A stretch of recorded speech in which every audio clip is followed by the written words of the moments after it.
He was supposed to marry her sister. But 3 days before the wedding, Clara Vance turned up dead, and her parents looked across the breakfast table at their only remaining daughter and saw nothing but a debt that still needed to be paid.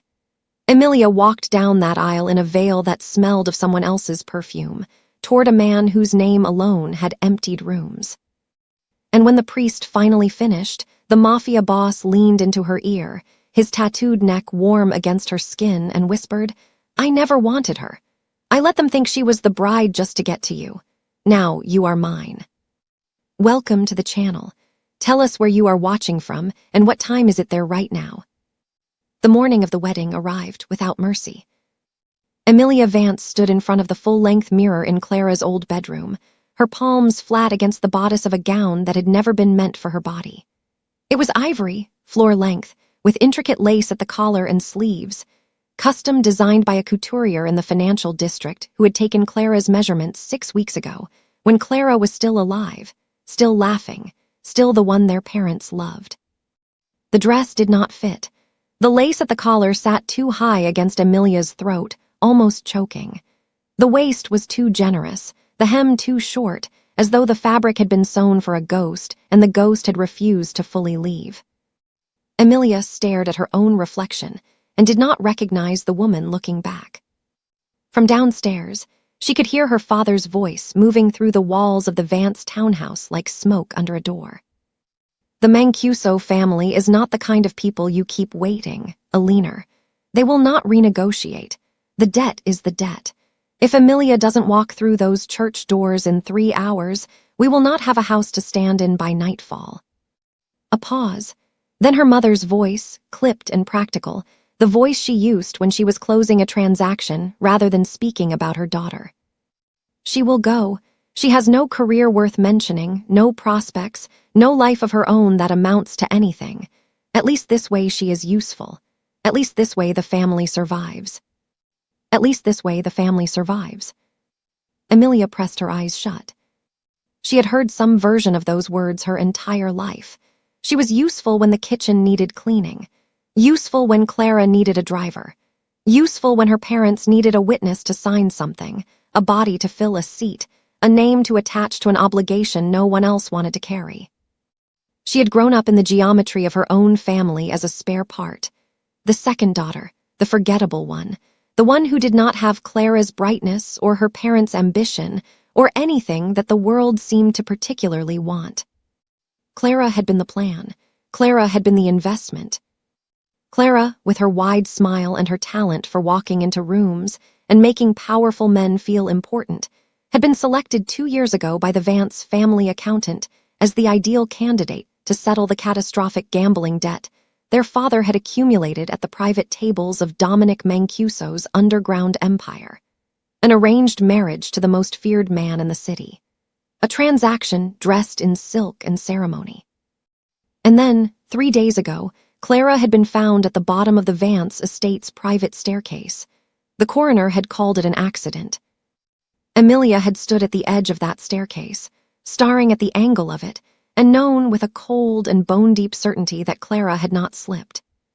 But she had said nothing, because saying something would have required someone in this family to listen. By the following morning, her parents had pivoted with the efficiency of people who had never truly grieved anything in their lives. The debt remained. The Mancuso family had not extended condolences. They had extended a deadline. So they had come to Amelia's room at midnight, her father in his robe and her mother with a glass of something amber in her hand, and they had explained the situation with the same tone they used to discuss tax filings. "You are 26 years old," her mother had said, leaning in the doorway, not crossing the threshold, as though even now she kept a careful distance. "You have a part-time position at a consulting firm that has never promoted you. You live in a room in our house and eat food from our table and have never once contributed in any meaningful way to the security of this family. This is your moment to contribute. This is not cruelty. This is mathematics." Amelia had wanted to scream. She had wanted to say that she contributed every single day in ways they refused to see. That she had spent 3 years quietly building a financial analysis practice on the side, taking small clients, learning the patterns of money and power, teaching herself the language of the world her parents moved in so that one day she could move through it on her own terms. She had wanted to say that she had a plan, that she had savings, that she was not the hollow, purposeless creature they had decided she was. But she had looked at her mother's face, that careful, closed, transactional face, and she had understood that none of it would matter. Lorraine Holloway's stepdaughter had a stepmother made of ice. Amelia Vance had parents made of arithmetic. The result was the same. She had agreed, not out of obedience, not out of fear, though fear was certainly present, sitting heavy in her chest like a stone she couldn't dislodge. She had agreed because of something she could not explain. When her father had first said the name, Dominic Mancuso, something had moved through her that was not dread. Or rather, it was not only dread. There had been something beneath it, something low and resonant, like a frequency she had been hearing all her life just below the range of conscious thought, suddenly made audible. A pull she couldn't rationalize. A sense of terrible, unwilling recognition, as though some part of her had always known this name was coming. She told herself it was shock. She told herself it was the particular madness that descends when your world collapses fast enough. Now, standing in her dead sister's dress, Amelia reached up and pressed her fingers against the thin chain at her collarbone. Hanging from it was the only thing Clara had ever given her freely, a small pendant, a single black diamond set in gunmetal silver that Clara had pressed into her palm 2 weeks before she died, with an expression on her face that Amelia had not understood at the time. "Keep this," Clara had said. "Keep it close, and when the time comes, don't be afraid of what you find out about yourself." Amelia had asked what that meant. Clara had only smiled, the way she smiled when she knew something she wasn't ready to say yet. Now Clara was dead, and Amelia still didn't know what it meant.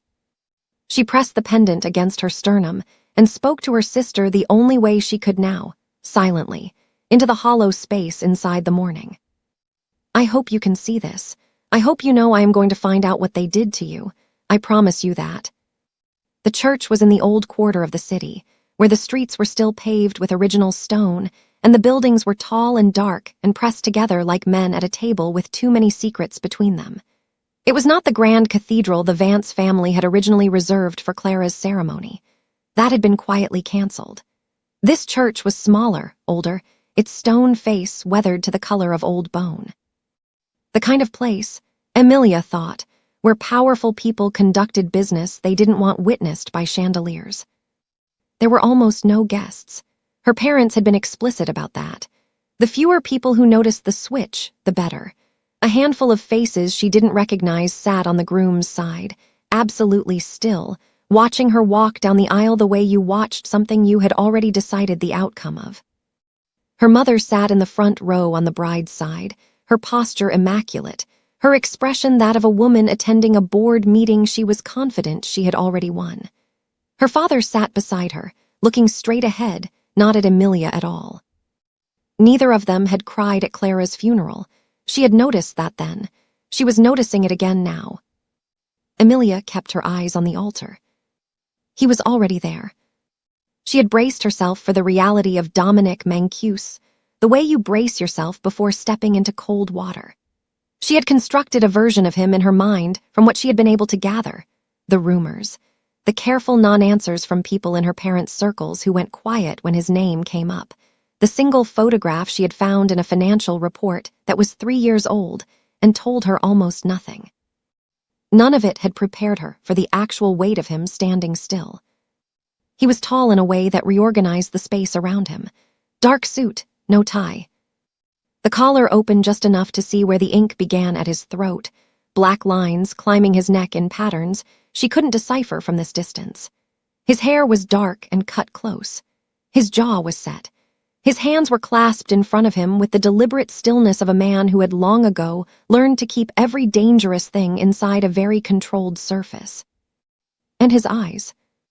Amber, cold as a watch glass, fixed on her with an attention so complete and so precise that Amelia nearly stopped walking.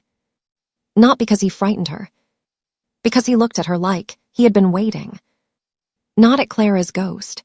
Not at a substitute or a replacement or a debt being settled. At her. Emilia did not stop walking. She reached the altar. The priest began. She heard almost none of it.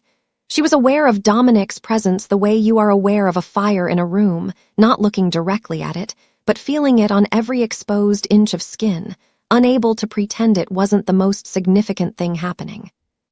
When the priest finished, there was a silence that felt like the moment before a verdict. And then Dominic turned toward her. He leaned in slowly, the way a man moves when he has never once in his life needed to rush. His jaw brushed the edge of her veil. His voice came low and even, meant for no one in this room but her. I never wanted her. I let them think she was the bride just to get to you. Emilia stopped breathing. Welcome home, Emilia. A pause, measured and deliberate. Now you are mine. Her heart did not race. It did something stranger. It went very, very quiet, as though it had been holding its breath for 26 years and had finally, terribly, been given permission to stop. If you believe that no one should ever be traded like property, that every woman deserves to be chosen on her own terms, hit that like button and subscribe to join our community. And drop a comment. Did Dominic's words make your heart stop too?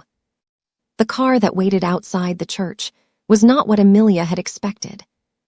She had imagined something loud, something that announced power the way her parents announced power, with excess, with visible expense, with the need to be seen performing wealth. Instead, the vehicle was black and unmarked, its windows so deeply tinted they swallowed the afternoon light whole. No driver held the door. Dominic opened it himself, and he did it without ceremony, the way a man opens a door to a room he has always owned. Emilia got in because there was nothing else to do. The arithmetic of her situation had not changed. It had simply relocated. He sat beside her, not across. Close enough that she was aware of the exact temperature of the space between them, warm, charged, unreasonably present. He did not speak as the car pulled away from the church. He looked out the window, his profile cut sharp against the passing city, and he let the silence do whatever he intended it to do. Emilia watched the streets change. First the old quarter, with its cramped stone buildings and its secrets pressed into the mortar. Then the commercial district, glass and steel, and the kind of anonymous money that didn't need to explain itself. Then the roads began to widen, and the buildings began to thin, and the city fell away behind them like a coat being shrugged off, and they were moving north, toward the elevated ridge that overlooked everything, where the old industrial families had built their houses a century ago with the specific intention of being able to see the city without the city being able to see them clearly in return. She had not spoken since the altar. Neither had he, until now.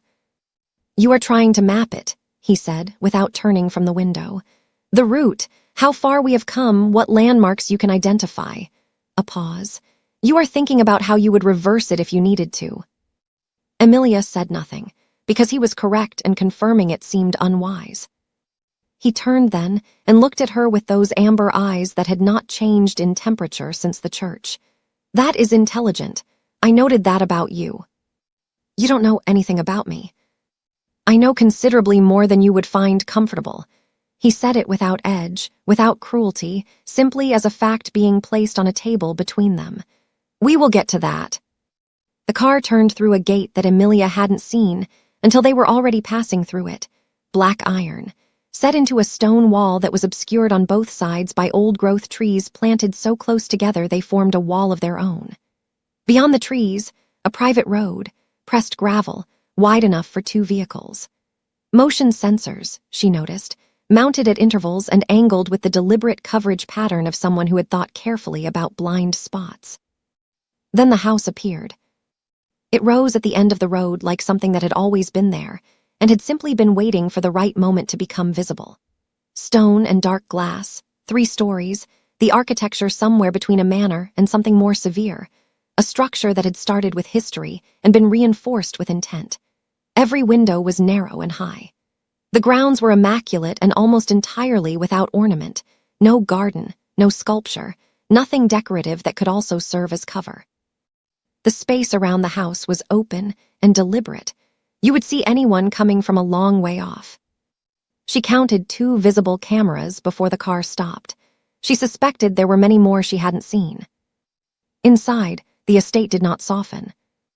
The entry hall was high-ceilinged and quiet, with floors the color of charcoal and walls that were largely bare except for a single large architectural drawing mounted in a steel frame. A topographic map of the city, she realized, annotated in a hand she didn't recognize. The air was temperature-controlled to something that felt less like comfort and more like precision. Staff moved at the edges of her vision, efficient and wordless, and none of them met her eyes.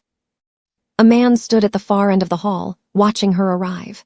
Late 30s, lean, with a stillness about him that was different from Dominic's, calculated where Dominic's was natural. He assessed her in the time it took to cross half the room, and whatever conclusion he reached, he kept it behind a face that gave nothing. "My head of operations," Dominic said, not slowing. "You will meet everyone properly tomorrow." The man, she would later learn his name was Nico, held her gaze for one beat longer than was comfortable, then looked away. Dominic led her to a room on the second floor.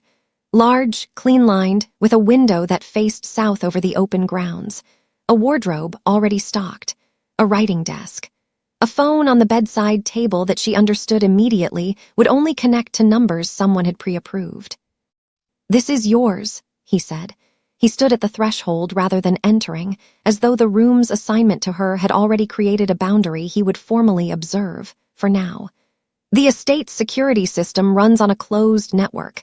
Every entry point is monitored. No one comes in without my authorization. He let that settle. Which means no one your family sends will reach you here. Amelia turned from the window to look at him. "And what does that cost me?" He regarded her for a moment with something that was not quite surprise and not quite satisfaction, but lived in the territory between them. "You already know the answer to that. I want to hear you say it."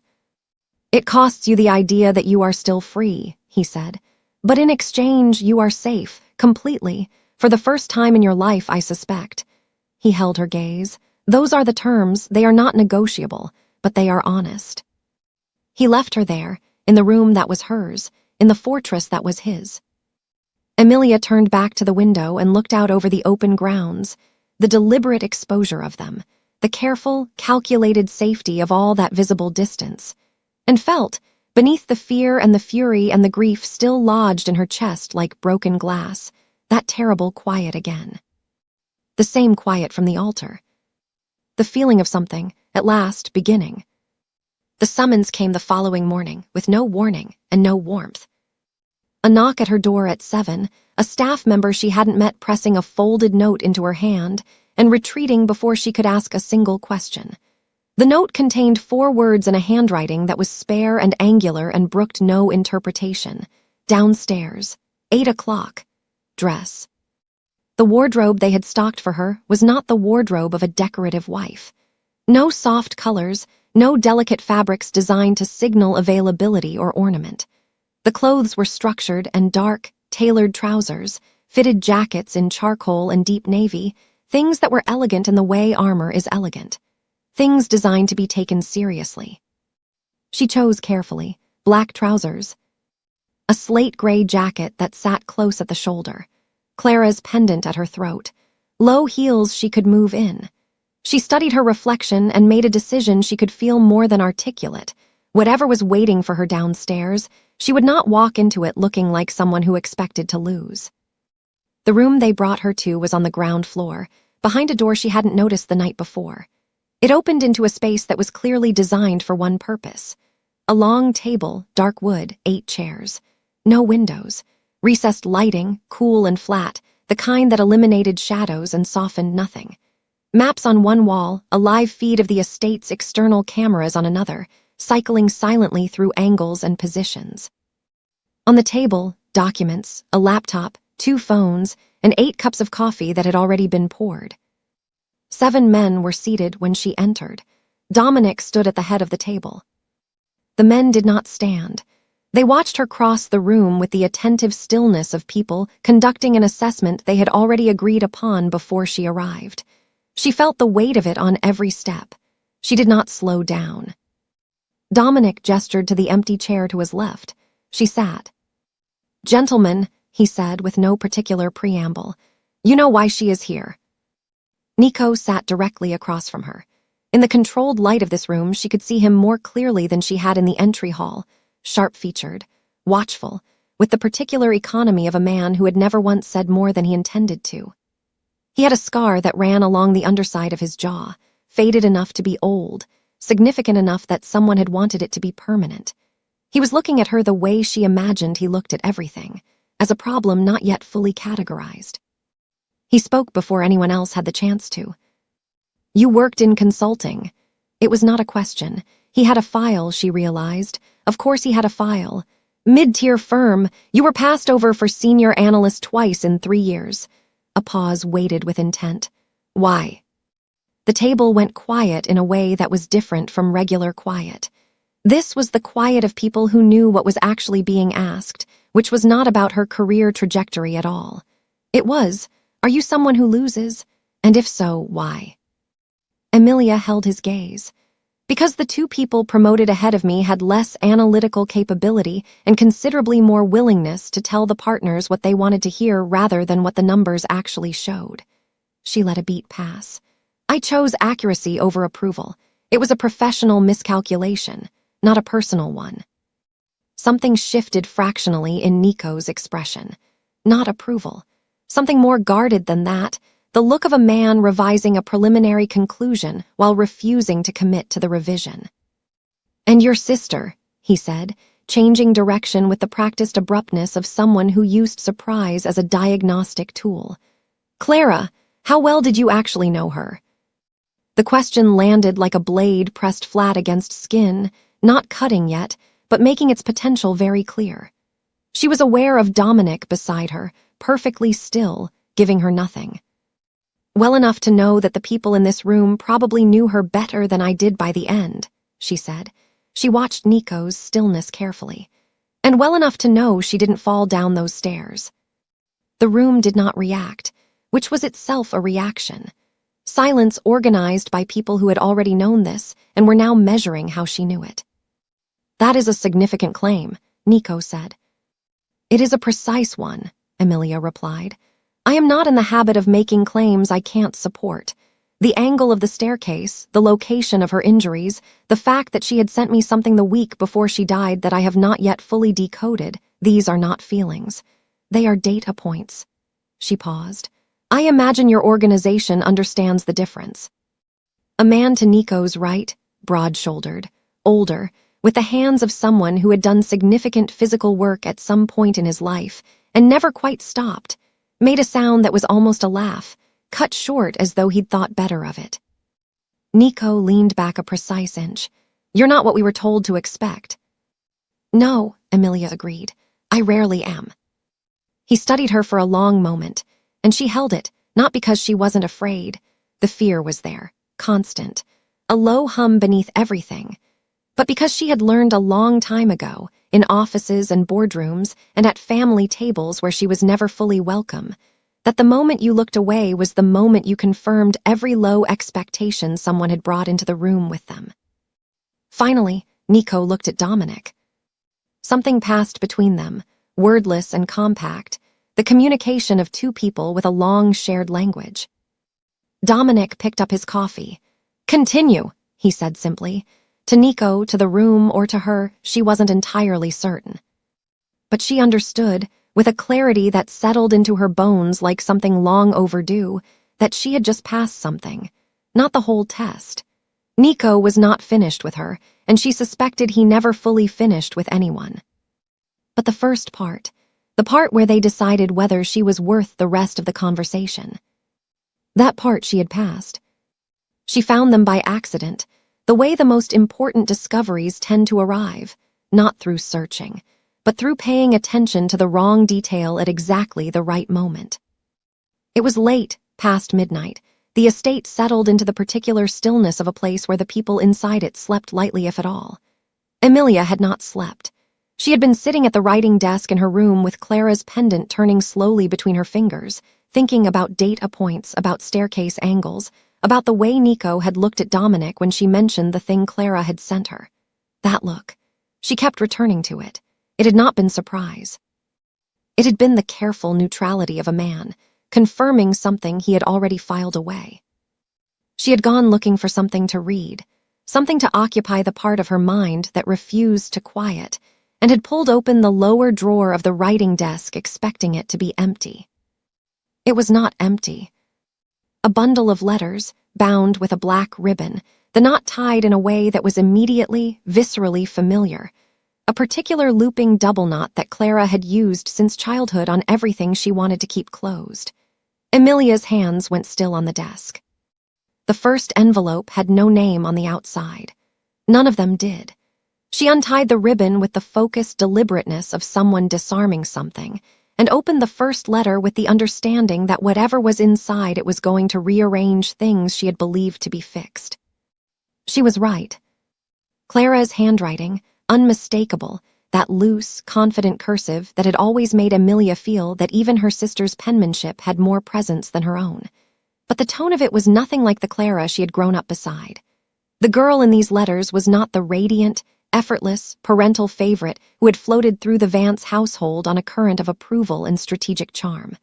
The girl in these letters was angry, precise, methodical in her fury in a way that Emilia recognized with a lurch of something between grief and recognition, because it was the same way Emilia herself had always been angry, quietly, carefully, with receipts.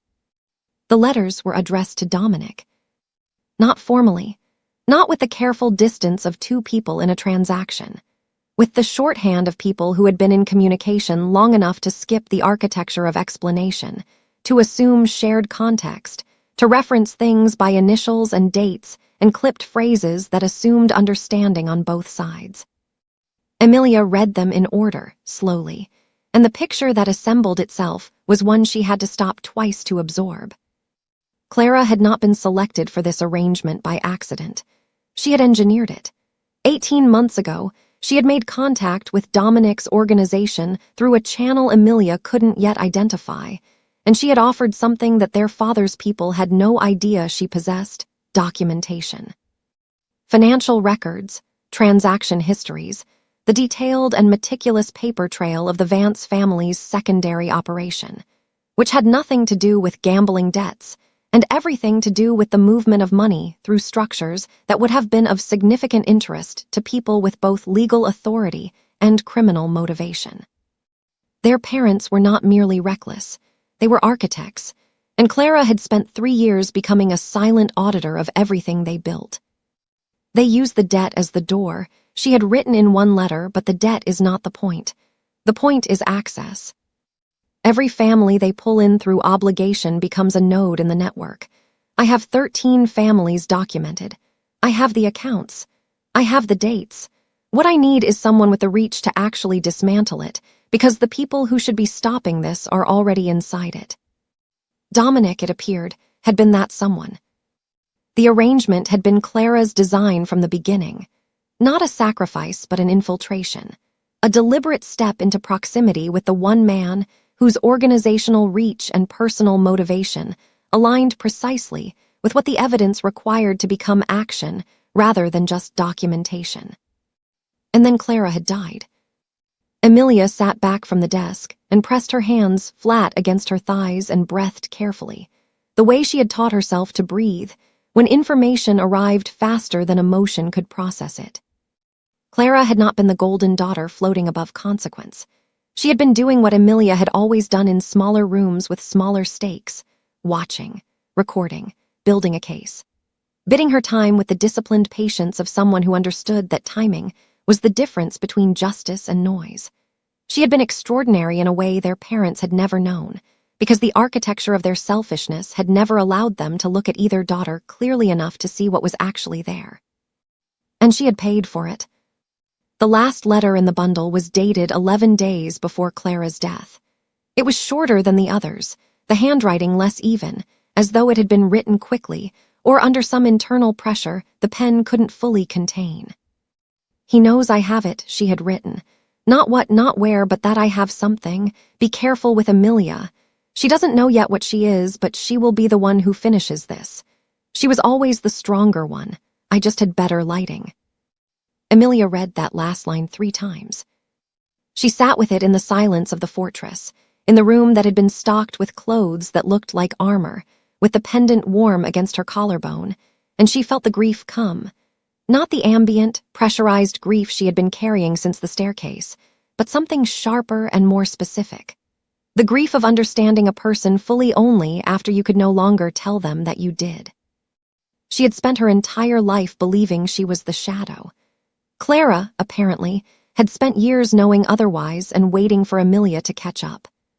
She retied the letters with the black ribbon, using Clara's knot, the looping double knot, closed carefully, held, and placed them at the center of the desk where the light would find them in the morning.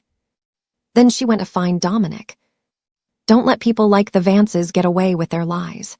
If you can't stand gatekeepers and scammers who use the people closest to them as currency, hit that like button and subscribe so we can keep telling stories where the truth finally wins.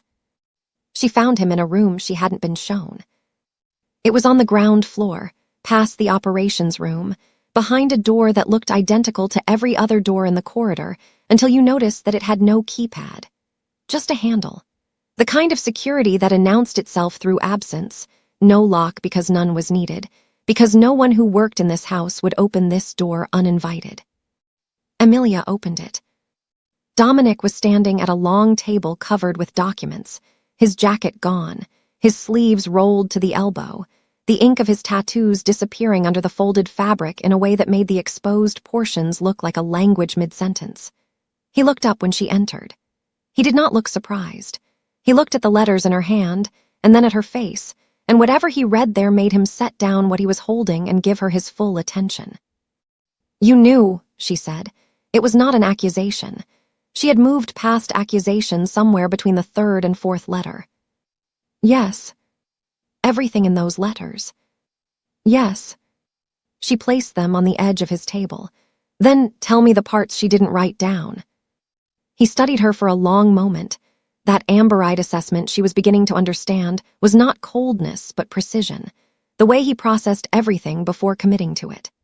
Then he pulled out the chair across from where he stood and gestured to it, and for the first time since she had arrived in this fortress, Dominic Mancuso sat down with her, as though they were two people with equal standing at the same table. He talked for an hour. She listened the way she had trained herself to listen in rooms where the real information lived between the stated facts. By the end of it, the shape of everything was clear. Her parents' network, Clara's documentation, the specific nature of the threat her father had identified in his eldest daughter, and why a staircase had presented itself as the cleanest solution. When he finished, Amelia sat with it for a moment. Then she said, "Teach me." He looked at her. "What specifically?"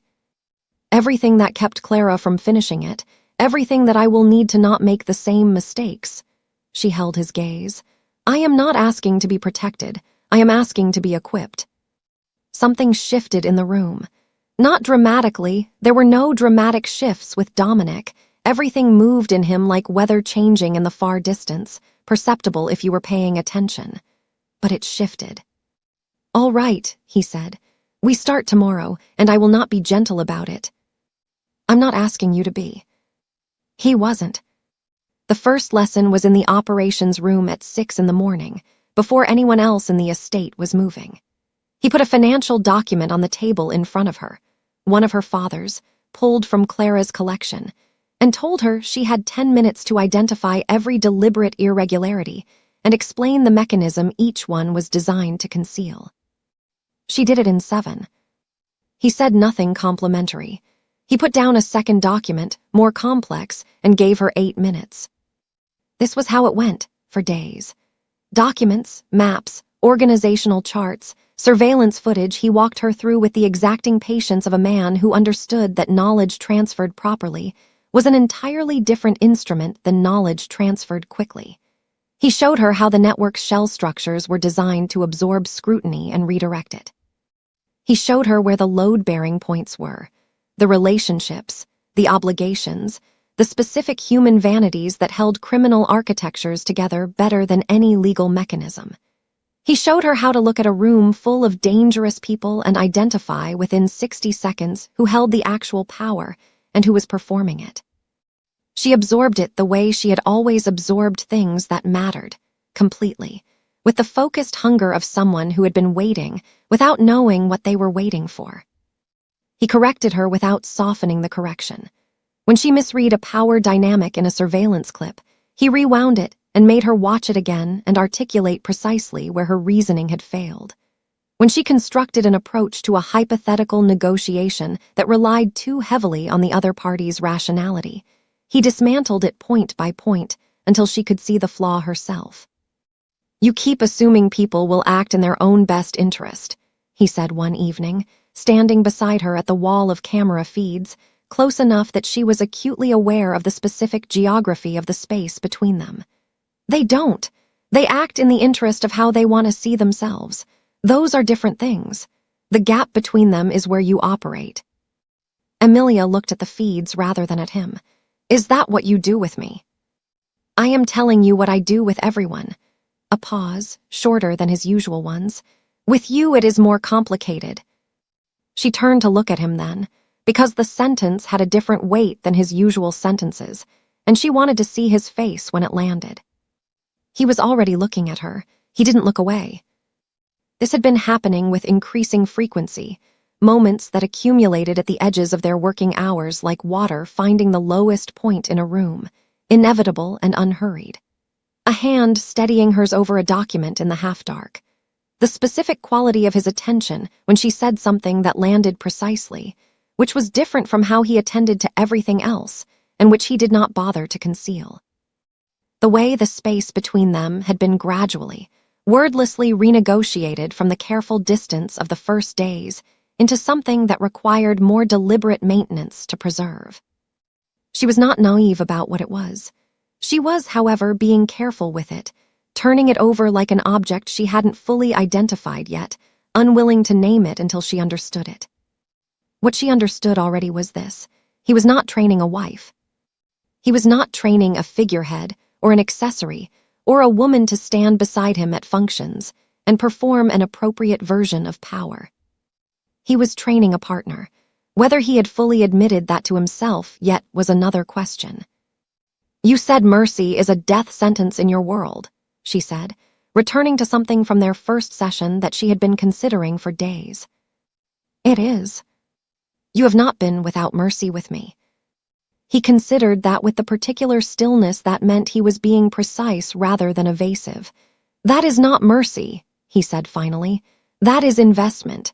His eyes stayed on hers. "I do not make those without being certain of the return." Amelia held his gaze and felt the truth of it move through her.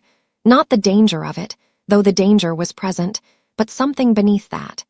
The specific, unfamiliar warmth of being seen as capable by someone whose assessment of capability meant something. "Then I'll make sure you don't regret it," she said. The corner of his mouth moved. Not quite a smile, something rarer than that. "I know," he said. "That is why we are still here." She heard her mother's voice before she saw her.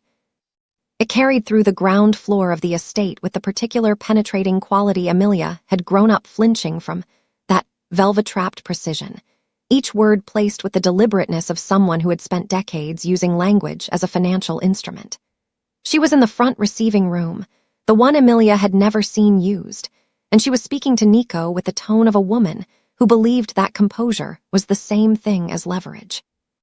Amelia stood in the corridor for a moment, her hand flat against the wall, and let the sound of it move through her the way you let cold water move through you before deciding to swim. Then she straightened her jacket and walked in. Her mother looked exactly as she always looked, immaculate, assembled, the kind of put together that announced itself as effortless while concealing the enormous effort beneath. She was seated, which was a choice, a way of claiming comfort in a room that wasn't hers. She held her bag in her lap with both hands, which was the only tell, the single compression of control that indicated the composure was working harder than usual. She looked at Amelia the way she had always looked at her. A rapid assessment, a conclusion reached before the evidence was fully in, the specific expression of a woman who had decided long ago what her younger daughter was and had never revisited the decision. "You look well," her mother said, "better than I expected." "What do you want, Alina?" the use of her first name landed. Her mother's chin lifted a precise degree. "I want to discuss the terms of our arrangement. There have been developments that affect the value of what the Vance family brought to this agreement, and it's reasonable to expect."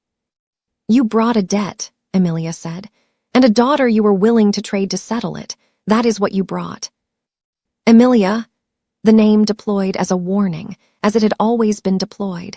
"Carrying the full weight of a lifetime of you are embarrassing yourself, and you do not understand how things work and know your place. I am speaking with you as your mother. I am trying to ensure that this family is not my family." She said it without heat, which was more effective than saying it with heat would have been. She had learned that from Dominic. Temperature was a resource. You spent it deliberately. "Say what you actually came to say." Her mother looked at her for a long moment with something moving behind her eyes that was not quite recognition, but was adjacent to it. The faint, unsettling awareness that the person in front of her had been rearranged somehow, and the old methods of navigation no longer applied.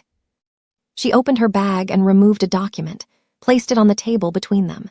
"We have documentation," she said, her voice dropping into its most controlled register. "Financial records, transaction histories, the details of certain operations conducted from this estate over the past 4 years. My lawyers have been thorough." A pause designed to allow dread to settle.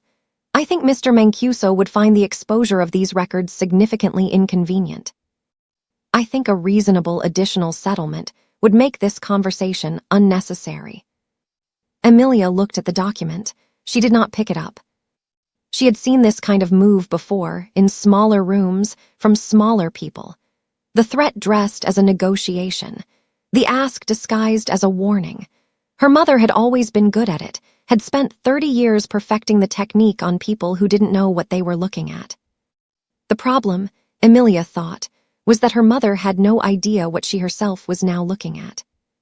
She became aware of Dominic's presence in the doorway behind her. She had not heard him arrive. She never did.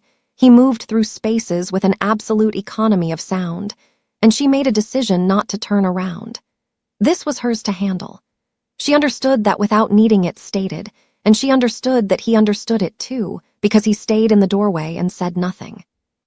"Those records," Emilia said, her voice even and quiet, "are incomplete, selectively compiled, and the transaction histories you are referencing are missing the corresponding documentation that would reveal, rather specifically, the nature of the Vance family's own involvement in the network you appear to be threatening to expose."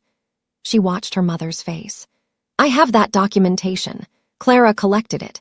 I have had 2 weeks to finish what she started." The composure did not shatter. Her mother was too practiced for shattering. But it cracked, finely, at the edges, a compression around the eyes, a fractional tightening of the hands on the bag. "You are bluffing," she said. "I have never been able to afford to bluff," Emilia replied. "That was always your technique, not mine." The silence in the room had a different quality now. Nico, standing to the left, was looking at a point on the middle distance with the studious neutrality of a man who had filed this moment away for future reference. Then Dominic spoke from the doorway. Quietly, as he always spoke, which meant everyone in the room heard it completely. "The decision about how this conversation ends belongs to my wife." A pause. "I will support whatever she decides." Her mother looked past her then, at Dominic, and for the first time in Emilia's memory, Eleanor Vance looked at something and did not immediately know how to price it. Emilia picked up her mother's document from the table, held it, felt the weight of everything it represented, the years of arithmetic, the breakfast table calculation, the midnight visit with the glass of amber liquid, and not a trace of guilt. She set it back down. "You will return home," she said. "You will not contact this estate again. The documentation Clara compiled will remain where it is, inactive, as long as you stay out of my life." She held her mother's eyes. "The moment you don't, it stops being inactive. Those are the terms, they are not negotiable." She had heard those words before. In this house, from a man in a doorway on her first night here. She understood now why he had delivered them the way he had. Not with cruelty, not with triumph. Simply as the truth, spoken by someone who no longer needed permission to speak it. Her mother stood smoothed her coat, picked up her bag with both hands, which were not entirely steady. She walked to the door, and Dominic moved from the frame to let her pass without looking at her, which was the most complete dismissal Emilia had ever witnessed. At the threshold, her mother paused. She looked back at Emilia with an expression that was almost something human. Then she left. Emilia stood in the receiving room in the silence her mother had vacated and breathed through the complicated, unwieldy feeling of having just done something she could not undo, which was also the feeling of having done something that was exactly right. Nico picked up his phone and walked out without a word, which she had learned was his version of a compliment. Dominic remained.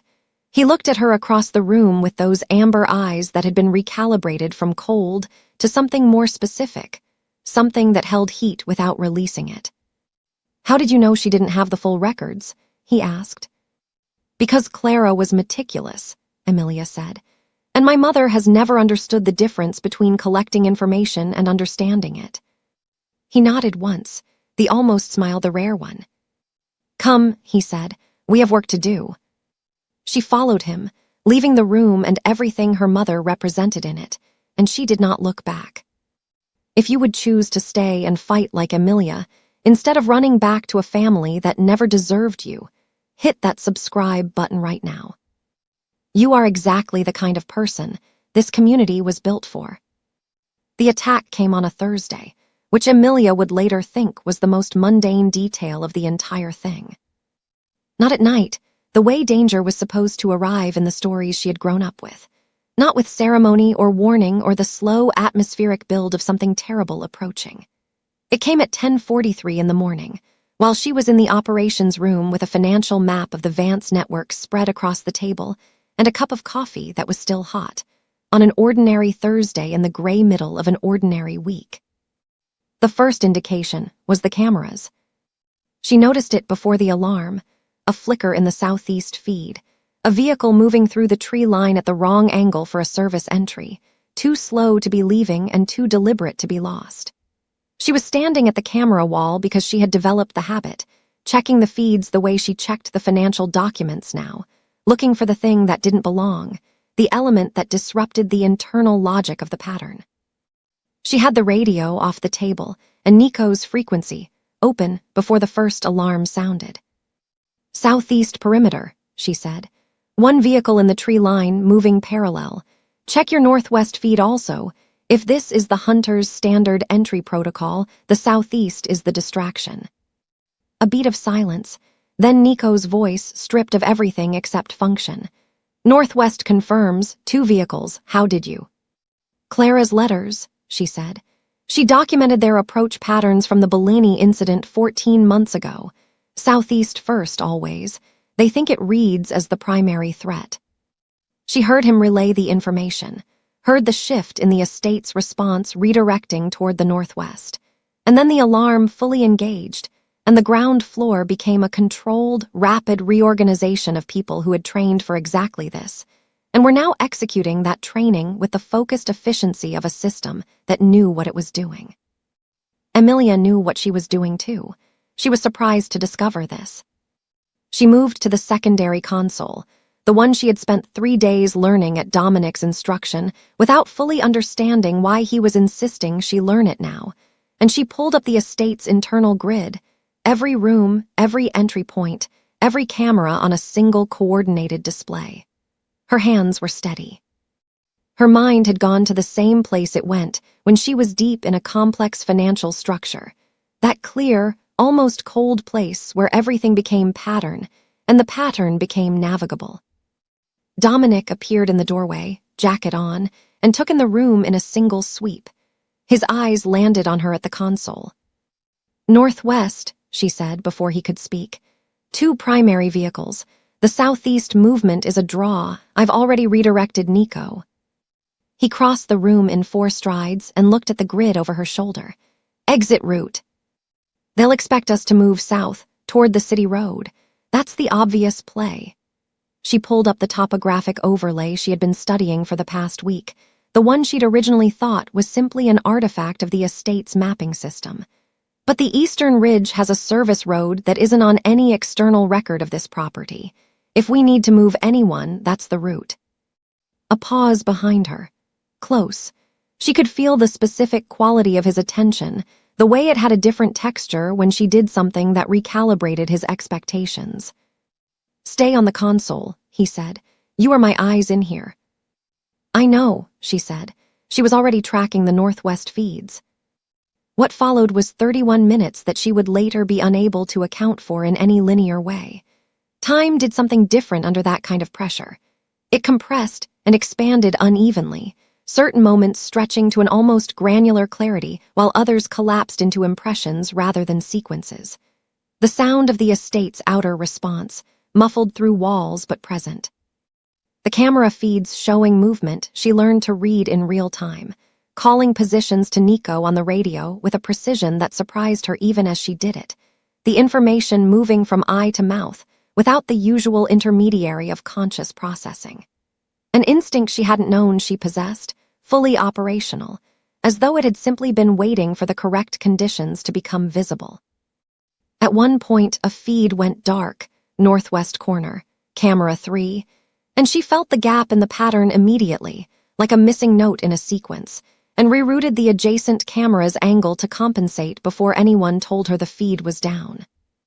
At another point, she identified a third vehicle that hadn't been in the original entry pattern, holding position on the northern tree line, engine running, not moving, waiting. She understood what it was waiting for without being told. It was the extraction vehicle, present in case the primary approach succeeded, positioned to receive and move. She relayed its position and watched on the feed as Nico's people repositioned to close the route it would need. The northwest was secured at 11:17.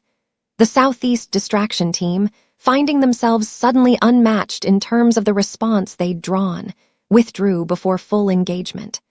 The holding vehicle in the north moved when its extraction purpose became impossible, retreating back through the tree line and gone. Silence returned to the estate the way it always returned after violence, not gradually, but in a single collective exhale, the system recognizing that the acute phase had ended. Emilia sat back from the console. Her coffee was cold on the table behind her. She looked at her hands, which were still steady, and felt the strangeness of that, the strangeness of discovering that crisis had not undone her, but had instead revealed something load-bearing in her that ordinary life had never had occasion to test. Nico came back into the operations room. He looked at her with that guarded, assessing expression she had been slowly learning to read, and said nothing for a moment. Then, the Northwest call. How far in advance did you pull that from the Bellini documentation? 4 days, she said. I didn't know I was going to need it. I just thought the pattern was worth remembering. He looked at her for another moment. Something in his face made a decision. The hunters will recalibrate, he said. They'll come back with a different approach. I know. She looked at the grid, still live on the console, the estate's perimeter holding. So will we. Dominic was leaning in the doorway again. She had not heard him return. She never did. And he was watching her with an expression she had no fully mapped word for yet. Not pride, exactly. Something more complicated than pride. The look of a man watching a thing he had believed in before he had proof, now holding the proof in both hands. He said nothing. He didn't need to. The room knew what had happened. So did she. Her father came to them. That was the part she hadn't anticipated. Not another proxy attack, not another lawyer with a document designed to look like leverage. Richard Vance came himself, which told her everything she needed to know about how desperate the situation had become on his side of the board. Desperate men stopped sending representatives. They came in person because they had run out of things to send. He arrived on a Saturday evening with 2 men she didn't recognize, and a composure so aggressively maintained it functioned as its own confession. She watched him on the camera feed before anyone went to the door, and she studied the way he moved, the set of his shoulders, the angle of his chin, the particular quality of stillness in a man who was performing certainty rather than possessing it. She had seen that performance her entire life, and never had the vocabulary to name it until now. Dominic stood beside her at the console. We don't have to do this today, he said. It was the closest he came to asking if she was ready, which she had learned was the closest he came to care expressed as a question. Yes, we do, she said. He chose today. We finish it on his timeline so he understands that his timeline no longer governs anything. A pause. Then Dominic straightened and said simply, I'll be in the room. I know, she said. Don't speak unless I ask you to. She felt rather than saw the expression that produced. They received him in the operations room, which was a choice. Not the formal receiving room where her mother had been handled. That was a room for people who still warranted a performance of hospitality. The operations room was bare and functional and lit without flattery, and it said, without a word being spoken, that this was not a social call and no one present intended to pretend otherwise. Her father entered and looked at the room and then at Amelia. And something moved across his face that he recovered from quickly, but not quickly enough.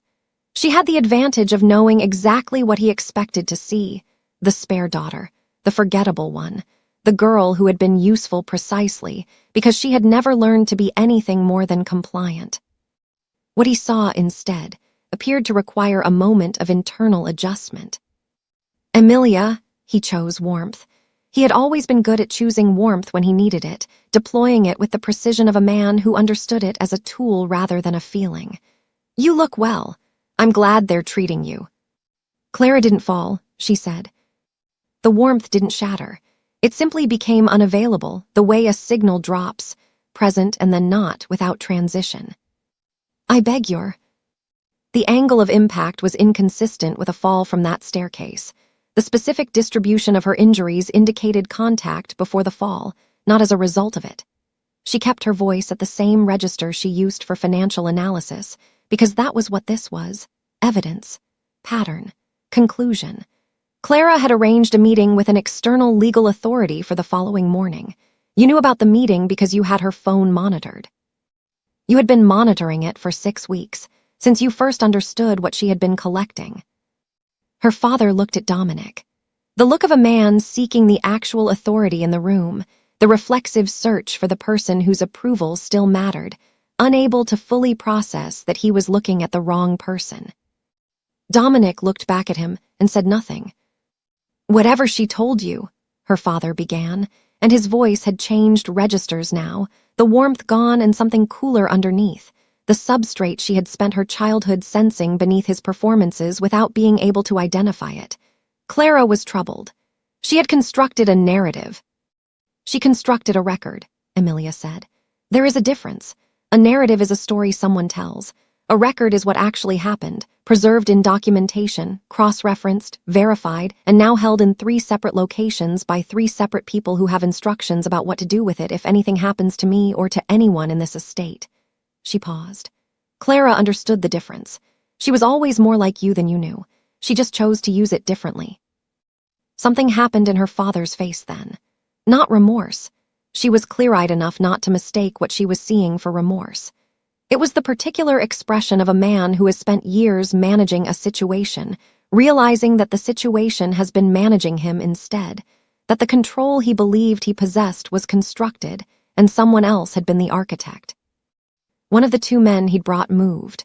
A small shift of weight, and Nico materialized from the left side of the room with a stillness that stopped the movement completely, and made it clear, without any escalation, that escalation was available and would not be to anyone's benefit. The room held. Amelia walked to the table and placed in front of her father a single folder. Inside it was a precise summary of what Clara had compiled, what Amelia had completed, and what had already been transmitted to the external authority Clara had originally intended to meet. It is already done, she said. The decision you came here to prevent was made 4 days ago. What you do in the next 60 seconds determines whether you leave this room with a future that has options in it or one that has only one outcome. Her father looked at the folder, at Amelia, at the room which had become, at some point she couldn't precisely identify, entirely and completely hers. She watched him understand it, watched the long, slow collapse of a structure she had lived inside without knowing its real shape, the edifice of his authority and her smallness, and the family arithmetic that had always subtracted her. coming apart in the specific silence of a man who has run out of moves. He was not a man who wept. She had never seen him come close to it. But something left his face in that moment, some final performance he had been maintaining, and what remained was just an old man in a lit room, out of leverage, out of time. He picked up the folder. He did not speak. He walked to the door and his 2 men followed and the room exhaled. Emilia stood at the head of the table where the documents were spread, in the room where the estate's real work happened, and she felt it arrive. Not dramatically, not with the clean, cathartic force that stories promised, but quietly and with great weight, like something that had been on its way for a very long time finally completing its journey. Clara was not here. That was the grief beneath the moment, constant and non-negotiable. She had finished what her sister started, and Clara would never know, and that was the cost of it, the part that didn't resolve. But she had finished it. That part was real. Dominic came to stand beside her. Close, the way he stood close now, not managing the space between them but simply present in it, without apology or ceremony. He looked at the door her father had left through, then at her. "It's done," she said, statting it, making it concrete.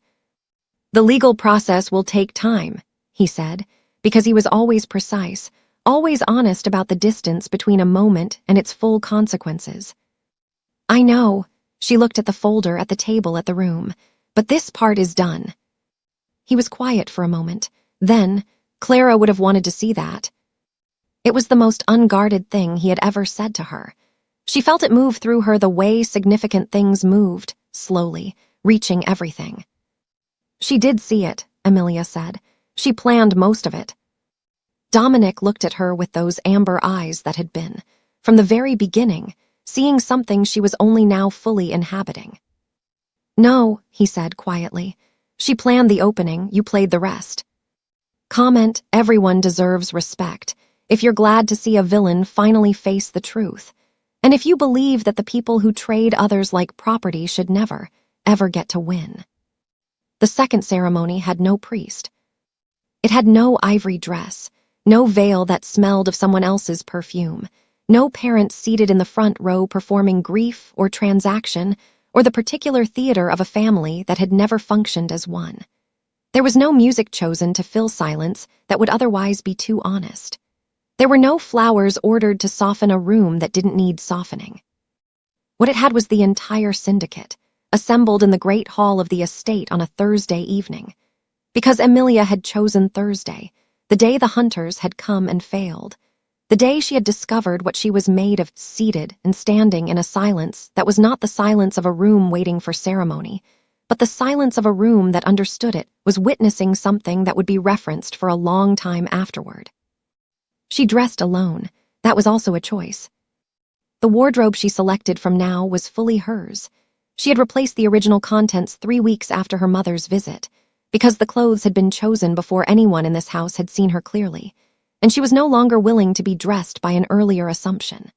What she put on that evening was a suit the color of deep water, structured at the shoulder, spare and severe and exactly right, with Clara's pendant at her throat, the black diamond catching the light like a held breath.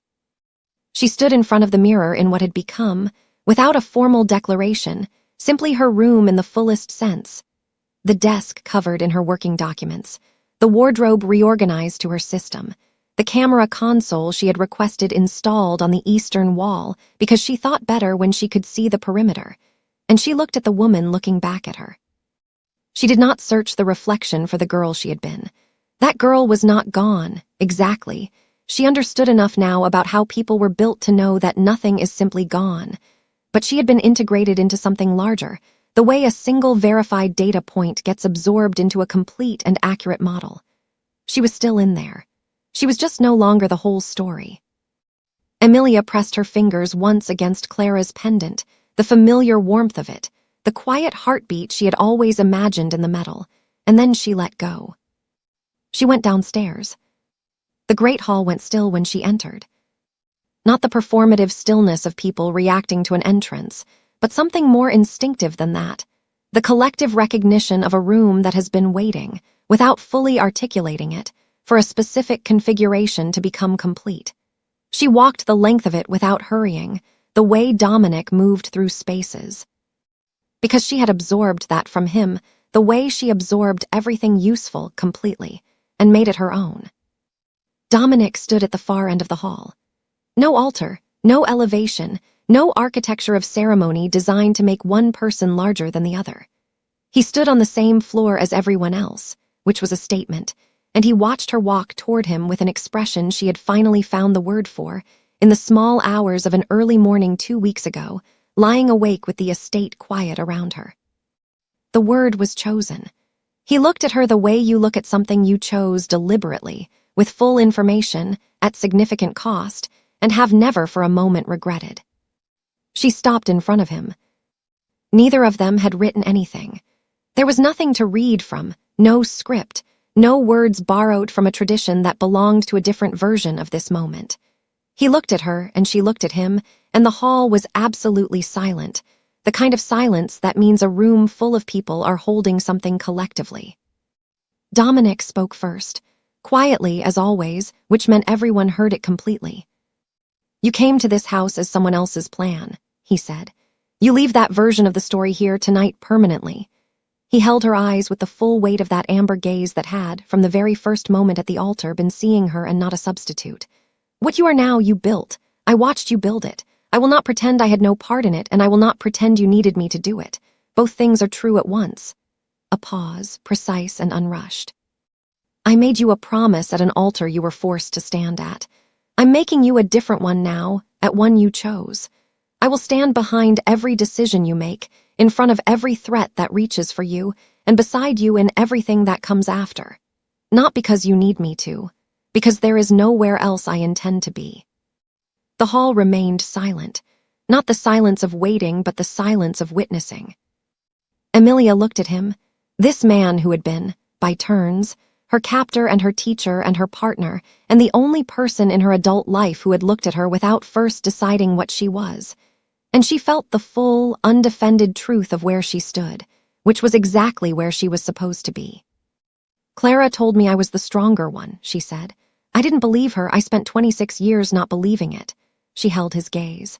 "I believe it now, and I believe that strength is not something you gave me, but I believe that this," she let the word hold the room, the hall, the assembled syndicate, the estate, all of it, "is where it was always going to land." She paused. "I choose this. I choose you, clearly and without the interference of anyone else's arithmetic." He took her hand, not dramatically.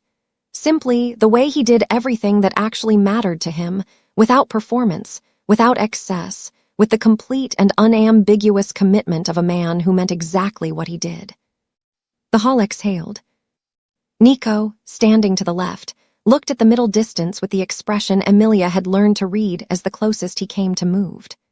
The broad-shouldered lieutenant who had almost laughed in the operations room on her first day brought his hands together once, and then the room followed, and the sound of it filled the great hall of the fortress that had become. Over the course of a season, she would never fully be able to explain to anyone who hadn't lived it, simply home. She stood at the front of it, the room, the syndicate, the city that existed beyond the estate's perimeter, and would learn, in the weeks that followed, to rearrange its understanding of who held the still center of its power. And she did not feel like a substitute or a spare or a replacement for a ghost. She felt like the only version of herself that had ever been fully real. The girl who had been handed over like a line item in a ledger, who had stood at an altar in a dead woman's dress, in a veil that smelled of someone else's life, who had spent 26 years being the daughter no one quite chose. She had walked into this fortress terrified, and she had walked to the front of this hall as something the city did not yet have a complete name for. It would learn one. She intended to give it time to catch up. Clara's pendant rested warm against her sternum, steady as a held promise. Emilia kept her eyes open and her chin level and let the room see her clearly, without apology, without the practiced smallness she had worn for so long she had once mistaken it for her actual shape. She was not small. She had never been small. She had simply been, until now, in rooms that required her to pretend. Rate this story from 0 to 10 in the comments. Did Emilia's transformation touch your heart? Did she become the queen you always knew she could be? And remember this, May you always be chosen and never hidden. May you always know that being overlooked was never a reflection of your worth, only of the limitations of the people doing the looking.